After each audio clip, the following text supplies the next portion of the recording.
விளாங்குப்பம் ஊராட்சியில் ஸ்ரீ காளியம்மன் புது மாரியம்மன் ஸ்ரீ கங்கையம்மன் ஆலய கும்பாபிஷேகம் வெகு சிறப்பாக நடைபெற்றது. திருவண்ணாமலை மாவட்டம் போலூர் வட்டம் விளாங்குப்பம் ஊராட்சியில் ஸ்ரீ காளியம்மன் புது மாரியம்மன் ஸ்ரீ கங்கையம்மன் கோயில் கும்பாபிஷேகத்தை முன்னிட்டு யாகசாலை அமைக்கப்பட்டு யாகசாலையில் முதல் கால பூஜை, இரண்டாம் கால பூஜை, மூன்றாம் கால பூஜை, நான்காம் கால பூஜை நடைபெற்றது.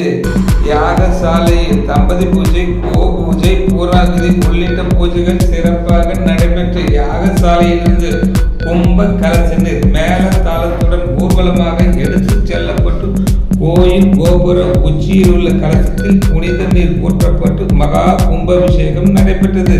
கும்பாபிஷேக விழாவில் ஏராளமான பக்தர்கள் கலந்து கொண்டனர். அனைத்து பக்தர்களுக்கும் பிரசாதங்கள், அன்னதானம் வழங்கப்பட்டது.